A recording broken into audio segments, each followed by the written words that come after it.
Shalom. Sekali lagi shalom. Puji nama Tuhan, kita mau siapkan hati kita saat ini untuk masuk dalam hadirat Tuhan. Saya memberikan waktu dan kesempatan untuk kita bersatu secara pribadi lepas pribadi. Terima kasih Tuhan.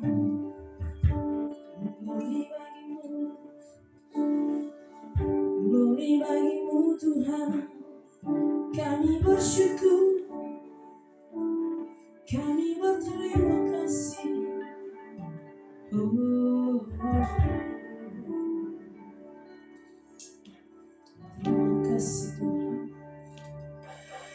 Terima kasih Tuhan,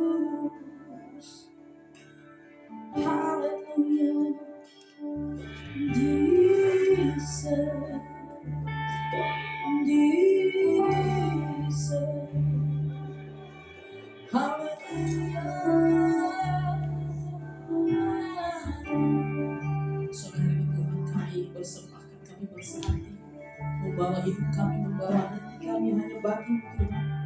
Berikan yang terbaik bagi-Mu. Kami merindukan hadirat-Mu, kami merindukan hadir-Mu di tengah-tengah kami.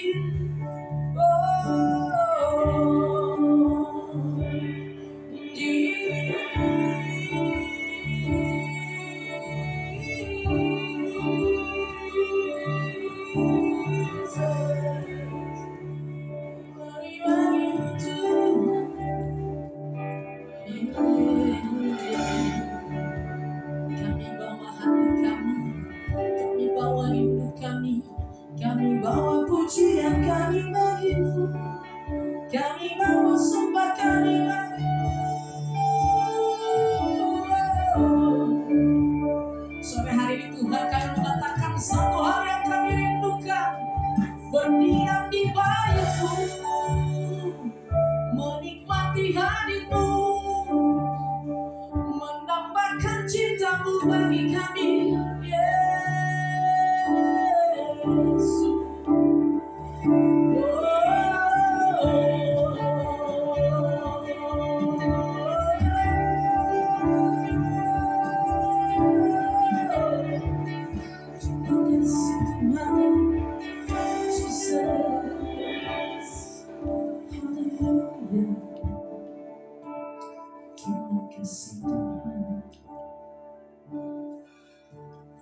Satu hal yang ku rindu,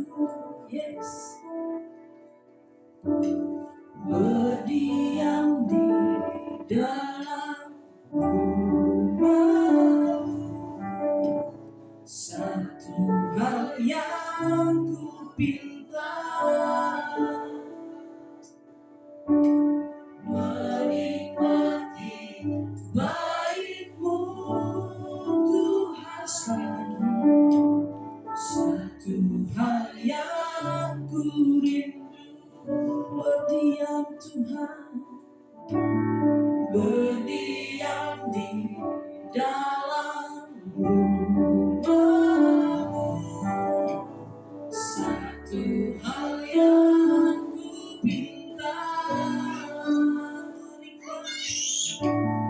menikmati bait-Mu Tuhan. Lebih baik satu hari di pelataran-Mu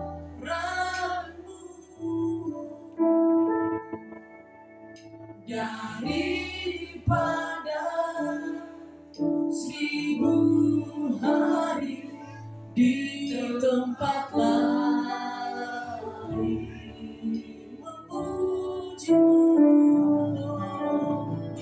Memuji-Mu, menyembah-Mu, Kau Allah yang hidup, dan menikmati semua kemurahan-Mu. Sembah-sembah kita Tuhan sore ini. Suatu hal yang ku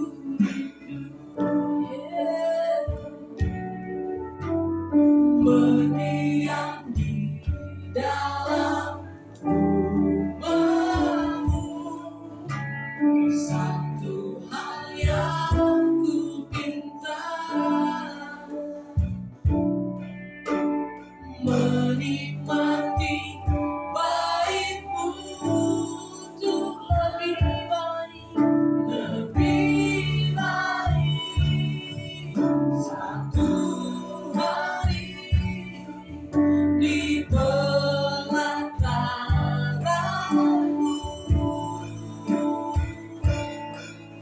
daripada 1000 hari di tempat lain. Memuji-Mu Tuhan,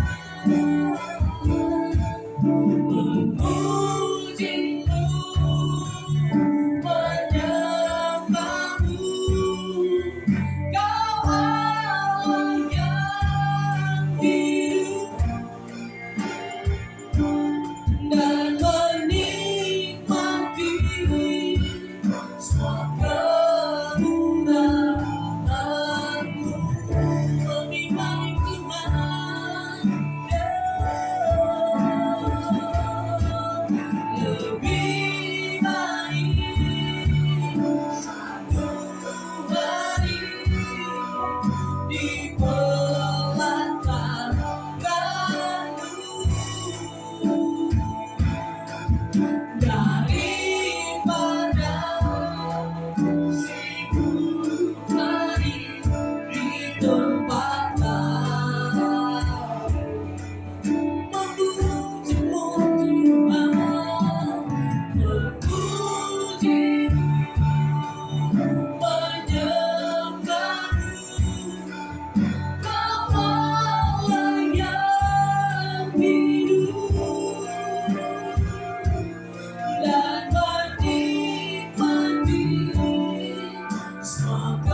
Terima kasih Tuhan, penyertaan perlindungan-Mu sempurna atas kami pribadi lepas pribadi sepanjang satu minggu.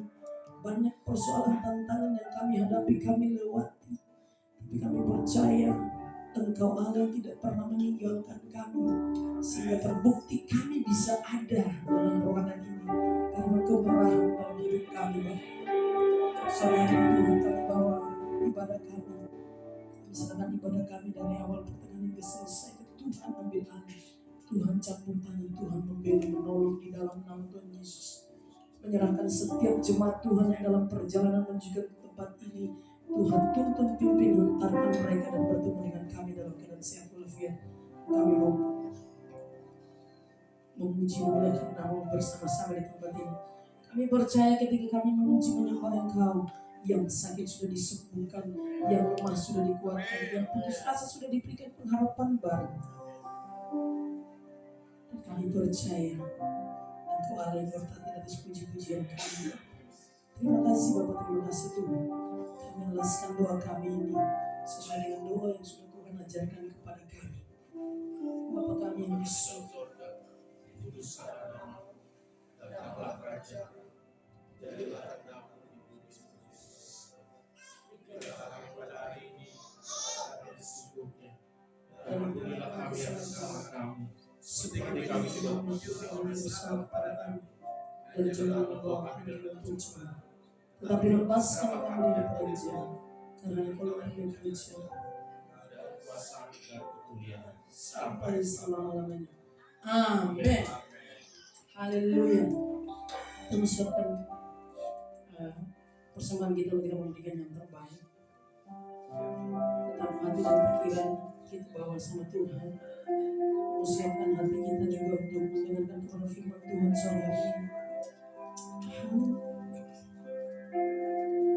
Mari kita satu di dalam doa. Bapa, kami ingin memberikan yang terbaik bagi-Mu Tuhan memberkati dengan tangan yang memberi dan kami siap memberi di dalam nama Tuhan Yesus kami berdoa. Haleluya. Amin. Roh Kudus, Kau hadir di sini. Roh Kudus, ku mengasihimu. Kau lembut, kau manis, Kaulah penghiburku, penolongku, diutus Bapa. Sekali lagi Roh Kudus, Kau hadir di sini. Roh Kudus, ku mengasihimu.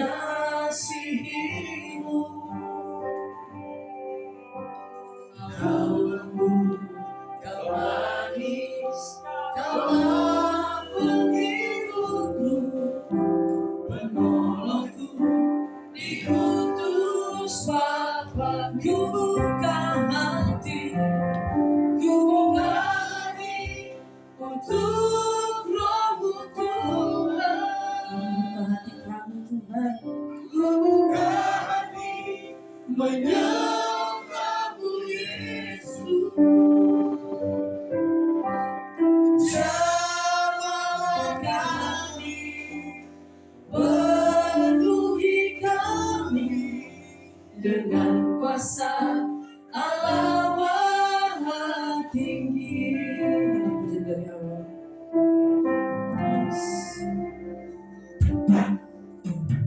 Roh Kudus, Kau hadir di sini. Roh Kudus, ku mengasihimu. Kau lembut, Kau manis, Kaulah penghiburku, penolongku, diutus Bapa. Ku buka hati untuk Roh-Mu Tuhan. Ku buka hati menyembah-Mu Yesus. Jamalah kami, penuhi kami dengan kuasa Allah Bapa. Ku buka hati untuk Roh-Mu Tuhan. Ku buka hati menyembah-Mu Yesus. Jamalah kami, penuhi kami dengan kuasa Allah Bapa. Ku buka hati untuk Roh-Mu Tuhan. Ku buka hati menyembah-Mu Yesus. Jamalah kami, penuhi kami dengan kuasa Allah Maha Tinggi. Jamalah kami, penuhi kami dengan kuasa Allah Maha Tinggi. Jamalah kami, penuhi kami dengan kuasa Allah Maha Tinggi.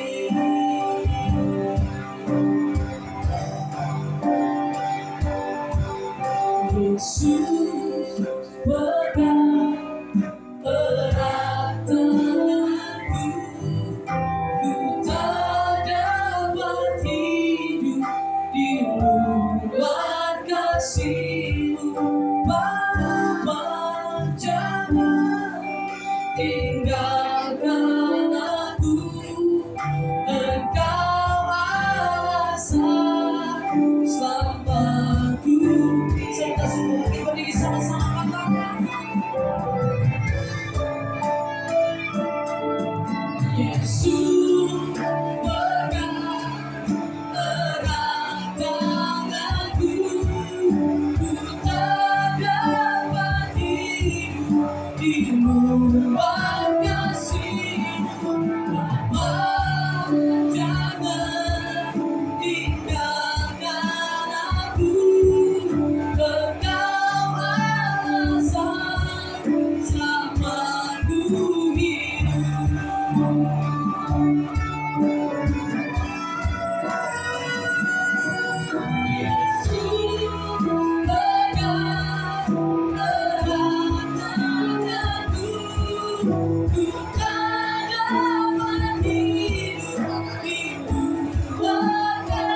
tinggikan di tempat ini.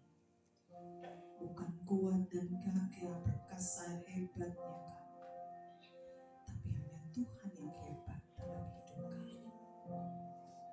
Engkau yang berkarya dalam setiap perjalanan hidup kami, dari hari lepas hari. Sekalipun kami jatuh, kami bangkit lagi.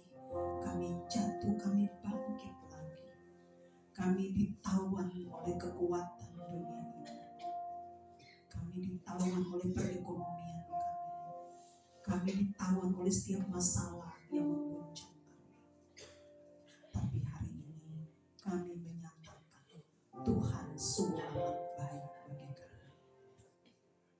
Kami ada di tempat ini karena Tuhan yang menggairahkan hati kami untuk berjumpa dengan Engkau, masuk dalam pelataran. Kami punya Tuhan yang hebat. Kami punya Tuhan yang berkuasa. Kami punya Tuhan yang membangkitkan tubuh jiwa roh kami. Kami punya Tuhan yang menaungi hari-hari kami. Kami terhimpit tapi kami tidak terjepit. Karena Tuhan kami yang hebat, menaungi kami, membentengi kami. Sekalipun banyak sekali Tuhan, penyakit menghampiri kami, serangan goncangan dunia ini, tapi tetap kami punya Tuhan yang hebat. Dan kami mengucapkan dengan iman kami, Engkau yang menghidupi kami dan memenangkan setiap perkara kami di kayu salib. Terima kasih Tuhan. Jemaat Tuhan disilakan duduk kembali. Kita masih tetap ada dalam hadirat Tuhan.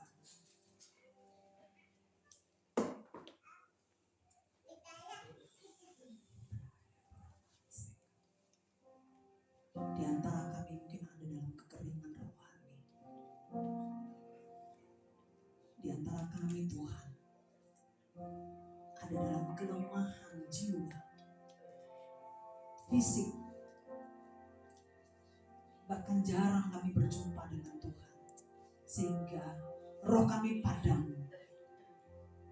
Hari ini Tuhan, kami mau menyatakan, bangkitkan gairah kami.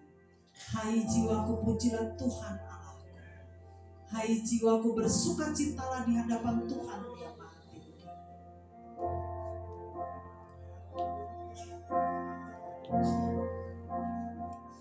Ku mau memujimu Tuhan, dan terus akan tetap menyembahmu. Seperti Yosua, sekalipun ada dalam tekanan, tapi kami dan seisi rumah kami akan terus menyembahmu Tuhan. Hanya Kau Tuhan dimuliakan. Ya Yesus, hanya Kau.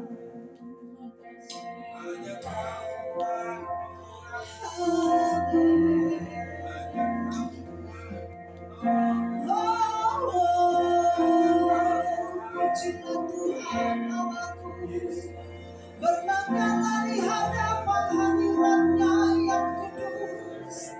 Dia melihat setiap hati yang ingin haus berjumpa dengannya.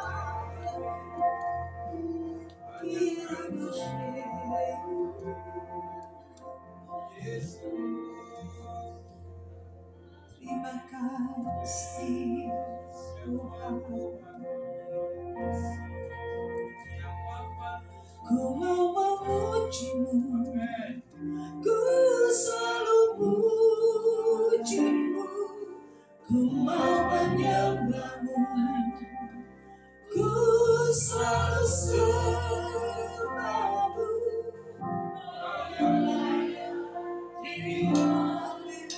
Semua kemuliaan hanya bagi Tuhan.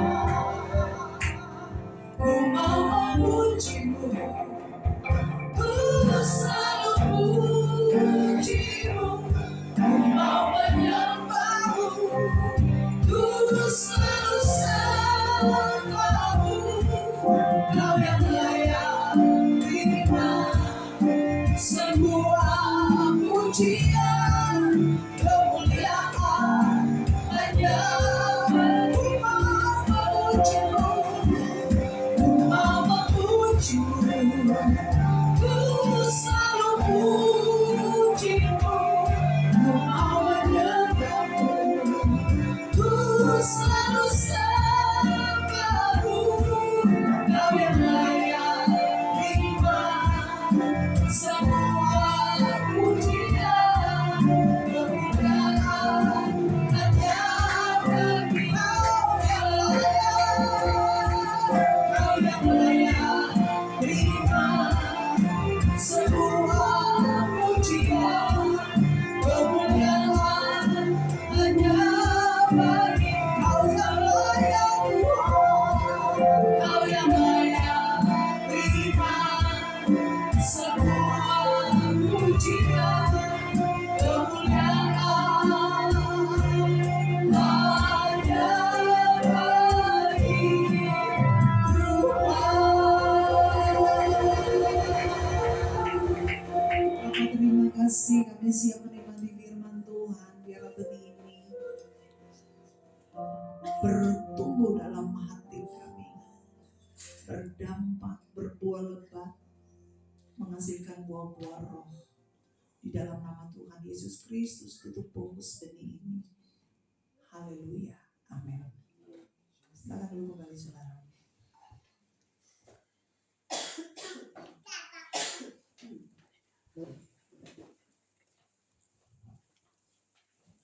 Semuanya udah sehat? Kalau saya belum sehat. Tapi saya percaya ya, kita semua punya kerinduan yang sama untuk datang dalam hadirat Tuhan. Mari sama-sama dengan saya kita baca dari Mazmur 92 ayat 12 saudara.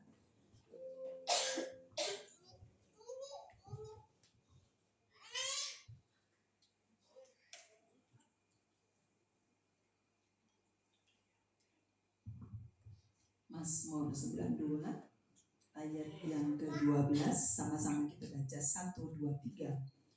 Orang benar akan bertunas seperti pohon korma, akan tumbuh subur seperti pohon aras di Libanon. Saudara, sama-sama kita buka dulu gambar dari pohon korma. Kemudian pohon aras di Libanon.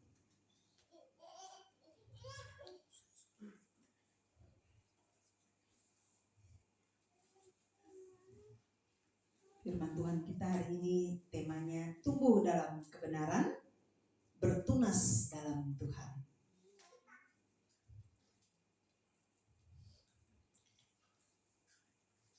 Mazmur 92 ini adalah nyanyian Sabat ya saudara. Jadi ketika bangsa Israel mereka ada dalam tekanan, tapi mereka terus menyembah Tuhan di hari yang Sabat, bagaimana mereka bisa tahu bahwa sekalipun mereka ada dalam pembuangan, tapi bagi mereka Tuhan itu memunculkan kehidupan orang benar. Itu seperti lagu yang tadi, jalan hidup orang benar diterangi oleh cahaya firman Tuhan. Apabila ia jatuh, ia tidak tergeletak sebab tangan Tuhan selalu menopang. Nah, ini pohon kurma saudara. Dia bertumbuh di padang yang kering ya. Jadi pohon kurma itu melambangkan kehidupan, ketekunan, dan buahnya manis. Kebetulan kemarin saya dapat kurma 1 dus. Ponakan saya baru pulang dari Israel setelah dikontrak sama orang Israel, kerja setahun di Israel, dan baru hari Jumat kemarin tiba, dia bawa kurma. Saya rasa memang kurma Israel itu dan kurma Libanon, kemudian kurma Arab itu berbeda. Karena tahun 2018 atau saya dapat kurma juga dari Ibu Habib ya, teman komite. Dia kasih saya itu kurma dari Arab karena dia pergi naik haji. Waktu saya rasa itu memang agak lengket banget, dia basah gitu. Manis juga. Tapi ternyata saudara, setelah saya menikmati kurma yang ponakan saya bawa, kebetulan dia kan sarjana pertanian. Jadi di bagian pertanian situ, jadi ada kurma, ada banyak. Pokoknya intinya adalah menyangkut dengan pertanian. Nah, kebetulan salah satu kurma ini adalah tempat di mana mereka menghasilkan. Nah, disitulah dia ambil, jadi disuruh mereka punya pemimpin ambil aja gitu. Dia bawa. Saya lihat memang perbedaan antara kurma Israel Itu pas di Palestina atau Israel ya? Kurma yang kemarin gua makan. Israel itu beda dengan kurma yang saya dapat di Arab. Dia kering. Kalau kurma Israel itu kering, terus kulitnya itu agak sedikit biasa kan ada yang basah ya. Ini kering, terus nggak ada biji. Kayak kita makan durian Bangkok itu, tapi bijinya itu panjang kecil. Ini saya nggak menemukan biji sama sekali. Adapun mungkin bijinya kecil banget dan kurus. Justru dia punya dagingnya itu banyak dan sangat manis, berbeda. Terus saya tanya sama dia, ini cara tanamnya gimana, pengairannya gimana? Padahal tumbuhnya di padang pasir. Lalu dia menjelaskan kepada saya, di sana itu mereka bukan termasuk, tapi negara yang sangat canggih. Jadi semua tanaman dan perairan pertanian itu semua pakai di HP. Jadi per detik itu bos mereka tinggal lihat 10 detik ya. Perairan tinggal tindis di HP. Kalau kita di sini masih telepon ya, jam sekian sudah harus pengairan gitu ya. Kalau di sana bosnya udah langsung lihat di pertanian itu langsung tindis satu tombol aja air ngalir. Jadi air ngalir di semua ini termasuk di kurma. Jadi berapa detik itu satu tetes aja, 10 detik aja langsung dimatiin lagi lewat HP. Saya mulai mikir ngolah kurma sebesar ini cuma butuh 1 detik, 10 detik, dan itu cuma setetes air doang. Kayak apa tuh? Jadi per 10 detik atau gimana ya? Pokoknya saya nggak ngerti lah. Intinya seperti itu pengairannya. Nah, kurma ini melambangkan kehidupan ketekunan, karena di padang pasir itu kekeringan ya. Jadi kenapa dibilang kehidupan orang benar itu seperti pohon kurma? Karena pohon kurma itu orang tanam itu enggak seperti tumbuhan liar. Jadi dia butuh memang sebuah kesabaran tingkat dewa. Jadi kalau yang tanam benar-benar memang harus setia, tekun untuk membuat sehingga kurma ini dia bertumbuh di atas dan menghasilkan buahnya seperti ini gitu ya. Kemudian dibilang melambangkan kehidupan. Berarti di dalam setiap kehidupan kurma di padang kurma aja dulu. Di padang tadi itu, di kekeringan tadi itu pun saudara tetap aja ada kehidupan. Coba saudara dan saya sama-sama kita mikir. Di kekeringan, bahkan di sana itu di tempat dia kerja itu tidak ada tanah, tapi semuanya pasir. Dan kehidupan mereka di bawah matahari Israel itu 40 derajat, 43 atau 40? 42 derajat, hangus kalau kita di sana, Pak.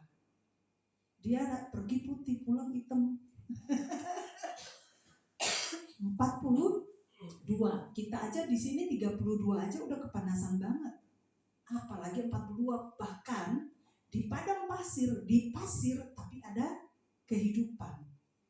Makanya dibilang orang benar bertunas seperti kurma. Kurma melambangkan kehidupan, ketekunan, dan buahnya manis. Saudara, makna apa yang saya ambil dari bagian ini? Pohon ini tumbuh di padang, tempat yang kering namun tetap menghasilkan buah. Kemudian artinya begini, kehidupan kita orang benar tetap bertumbuh berbuah meskipun kita ada di dalam kekeringan. Meskipun kita berada dalam tekanan. Meskipun kita ada di dalam kesulitan. Tapi Daud bilang bahwa orang benar akan bertunas seperti pohon kurma. Kenapa saudara? Karena dia orang benar. Kenapa dia harus seperti pohon kurma yang tancap ke atas menghasilkan buah yang sangat banyak? Karena dia orang benar. Berarti orang benar itu seperti apa? Orang benar itu adalah orang yang berjalan sesuai dengan firman Tuhan. Mazmur berkata bahwa kehidupan orang benar seperti pohon yang ada di tepi aliran sungai.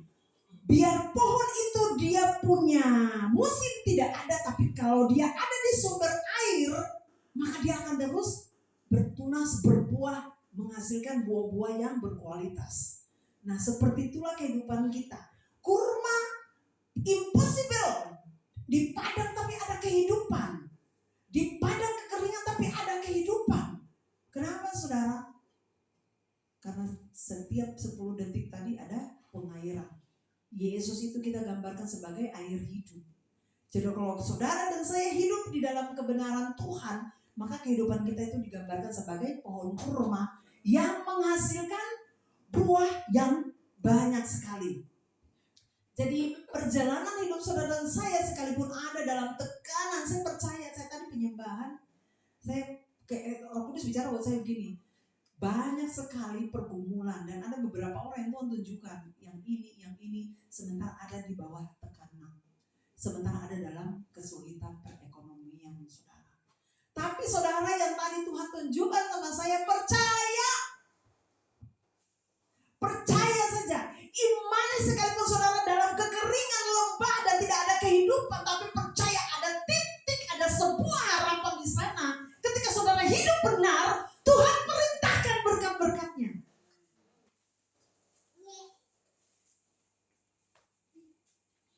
Kebanyakan orang saudara, ada orang yang mungkin mereka hidup enak, mereka menikmati, tapi belum tentu mereka hidup benar. Makanya di Mazmur 92 dia juga berkata begini, orang jangan iri kepada orang fasik. Orang fasik itu mereka kelihatan gemuk-gemuk, bagus-bagus, manis-manis, tapi kehidupan mereka itu maut menantikan mereka.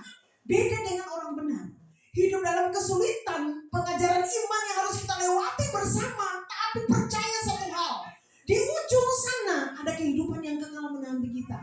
Karena apa saudara? Kita berjuang di dalam kekeringan itu, kita berjuang dalam badai itu, kita berjuang dalam kesulitan itu, dan tetap kita percaya pengharapan kami satu-satunya hanya Yesus saja. Selesai. Kadang kita sudah kesulitan, kita nggak bisa menyembah, kita udah nggak bisa menyembah, udah nggak bisa berdoa, apalagi kalau masalah, apalagi kalau punya bini yang cerewet, apalagi aduh Tuhan Yesus sih.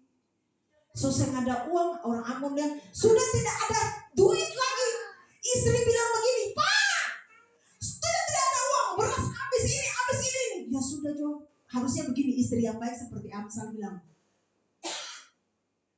Pak, manja-manja lagi sering ya, Pak, tong sukosong ya. Ya sudah mah, percaya hari ini pasti kita diberkati, anak-anak kita bisa makan. Itu istri yang baik. Jangan suami susah cari uang, istri begini, pokoknya saya nggak mau tahu. Siapa yang ketawa gede-gede? Akan dari hati nih. Pokoknya saya nggak mau tahu. Gak? Kok kamu nggak pergi sih? Kok begini sih? Kasihan suami. Yang tadinya tuh dia mikir, aduh udah nggak ada. Pasti, saudara cowok itu, laki-laki itu pasti mikir, tapi dia nggak mau bicara. Kita ini sukanya mulu kuda, para perempuan, sama saya. Kita kalau marah bapak telai, suami pun satu kita pun 1000 orang mau bilang. Suami baru, kita sudah. Hati-hati ya istri-istri. Kalau suami sudah di bawah tekanan, saudara punya tugas cuma satu, sabar, doakan. Saya keluar pasti ada berkat. Begitu, pasti dia berusaha, jangan kasih tekanan lagi, kasihan. Mereka cari uang sengsara. Kira-kira seperti itu. Sama suami juga bisa tanggung jawab. Jangan sampai hari ini pendeta subela suami begini, tapi pendeta bilang, lalu suami bilang, khotbah hari Minggu tuh saya nggak dengar kan? Lalu suami bilang begini, dengarlah, tapi suami duduk saja nggak pergi mencari nafkah, itu juga salah. Jangan jadi suami yang tidak bertanggung jawab dan orang mau bilang pemalas. Tapi punya tanggung jawab yang sama dengan istri, supaya istri itu kalau orang bilang di TikTok biasa, istri cantik berarti ada suami yang kasih kepeng papi gitu di salon. Kadang-kadang saya juga komplain sama Pak Gembala, Pak, istri-istri dimanjain, kita jalan ke mall sama Pak. Orang masuk salon, kasihan, belum bujang perawatan, Sekarang nggak lapar. Ya kadang-kadang gitu ya, intinya kelakar tapi tidak menjadi pertengkaran kan. Ya kita buat kelakar. Maksudnya supaya suami ini iya ya gitu ya. Itu hal-hal yang sederhana sebenarnya. Tapi kalau bisa kita sampaikan dengan lemah lembut, gembira gemulai gitu ya. Jangan jadi masalah. Nah itu tadi kita kembali ke laptop saudara. Kehidupan orang benar akan seperti pohon kurma, digambarkan seperti pohon kurma. Kenapa Daud menggambarkan seperti pohon kurma? Karena pohon kurma tumbuh di padang, tapi dia menghasilkan buah yang lebat. Kenapa dia menghasilkan buah yang lebat? Karena 10 detik dia dikasih air. Satu tetes air aja bisa menghidupi, menancap kehidupan dia, dan saudara bisa lihat buahnya banyak banget. Satu pohon menghasilkan buah seperti begitu saudara. Nah hidup kita tuh seperti itu. Dalam tekanan apapun saudara, tapi sebisa mungkin kita bersyukur. Sebisa mungkin kita menahan emosi kita. Sebisa mungkin kita menahan gejolak yang ingin memberontak, marah suami, marah istri. Sebisa mungkin kita mengendalikan, sehingga Galatia bilang semua kedagingan itu ditutup dengan penguasaan diri. Kenapa? Karena kalau orang ada di bawah tekanan dan tidak punya apa-apa, dia akan ngomel sembarangan dari bab 1 sampai bab akhir.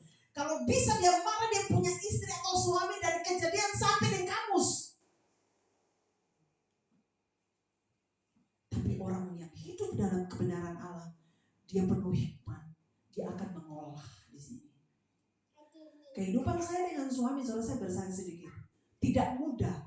Tapi mulai perjalanan kehidupan pernikahan saya tuh mulai kayak Tuhan tuh mulai ngasih sebuah hikmat dan sebuah keringanan gitu loh.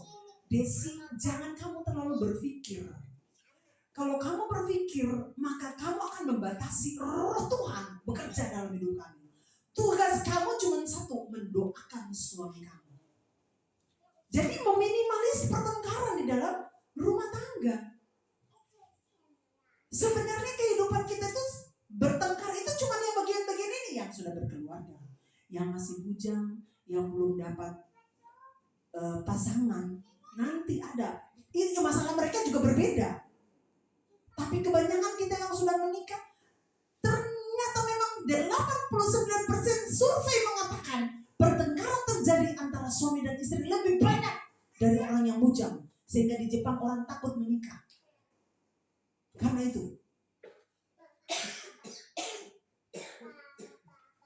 Jadi kalau hidup saudara dan saya benar-benar dalam kebenaran Tuhan, maka kita meminimalis masalah di dalam rumah tangga. Kadang-kadang saya juga, aduh rasanya mau marah. Benar saudara, dan manusiawi. Tapi kemudian Tuhan ingatin. Sebagai hamba Tuhan Desi, begitu, kayak gitu tuh ngomong. Sebagai hamba Tuhan, kamu berkhotbah. Anak kamu dengar, suami kamu dengar di bawah. Itu yang menantang saya, iya ya Tuhan. Jadi saya harus benar-benar menjadi terang, cahaya buat mereka dulu. Baru saya bisa berkhotbah. Sehingga saya merasa akhir-akhir ini, manis sekali. Kayak saya tuh kayak mau dipanggil Tuhan begitu. Karena saya hidup, kok beda ya, manis banget, lembut banget. Lembut sekali, betul kan Pak? Coba, bilang cepat. Ya. Gitu. Iya. Nah, itu pertama saudara. Orang benar akan bertunas seperti pohon kurma. Pohon kurma melambangkan kehidupan, ketekunan, dan buah yang manis. Sekalipun dia tumbuh dalam padang yang tidak ada perairan, tapi dia menghasilkan buah. Itulah gambaran kehidupan orang benar. Sekalipun hidup dalam kesulitan, tapi kalau hidup benar, maka dia akan berbuah seperti pohon kurma. Yang kedua, akan tumbuh subur seperti pohon aras di Libanon. Kita lihat pohon aras di Libanon, saudara.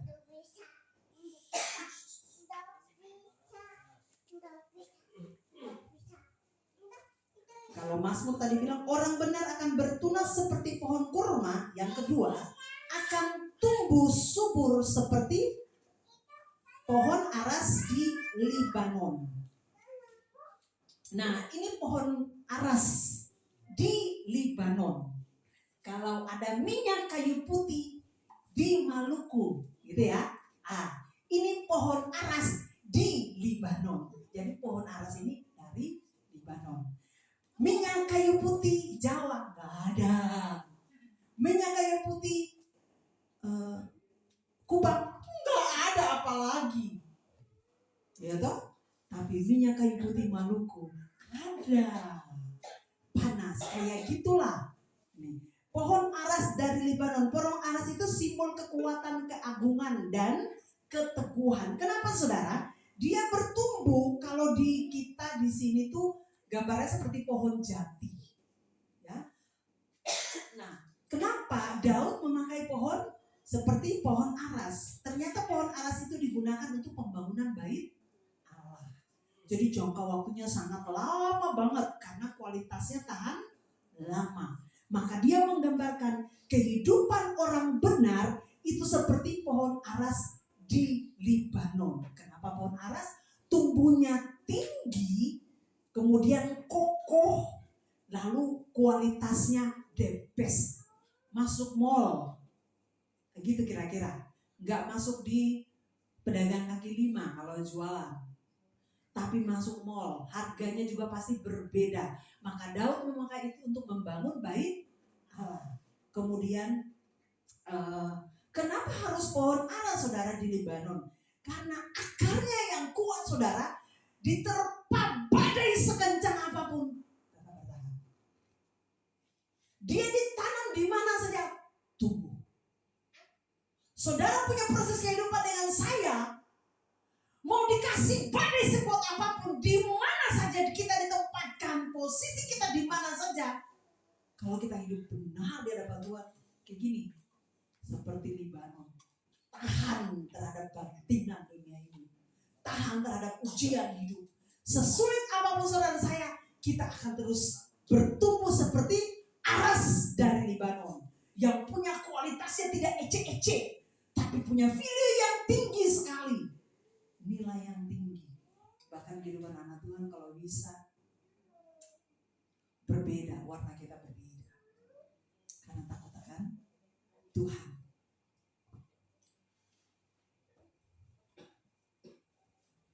Saya menggambarkan seperti ini. Kehidupan orang Kristen itu sekalipun pohon ini dia tidak berbuah ya, tapi dia punya akar dan batang itu nancap ke atas. Kemudian kalau di sensor itu dipakai dia punya kayak papan ya, tahu papan ya? Kalau udah di sensor jadi papan, maka dibangun bait Allah itu dia tidak berjamur saudara.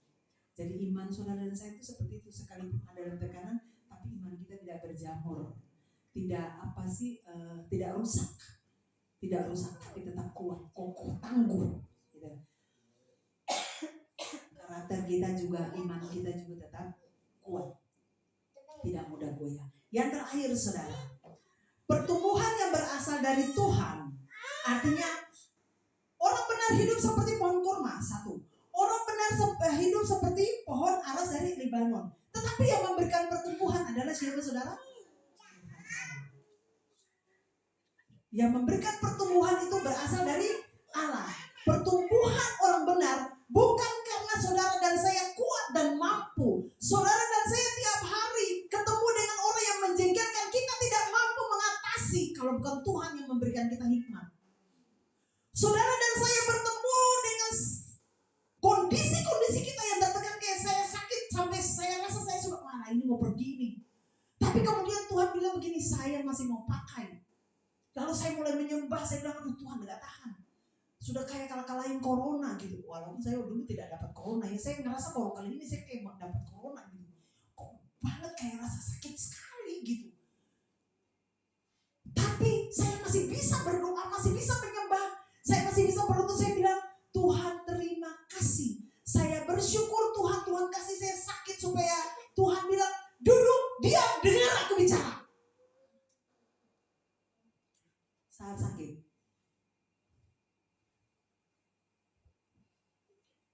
disitulah pertumbuhan iman kita, disitulah keyakinan kita digoncang. Lalu Tuhan mulai uji, apakah kita dalam kondisi seperti itu masih bisa berteriak Tuhan atau tidak, masih bisa berdoa atau tidak, masih bisa bersyukur. Karena saudara dan saya tahu Orang biasa mengucap syukur cuma hari ulang tahun dan sebagainya yang baik-baik.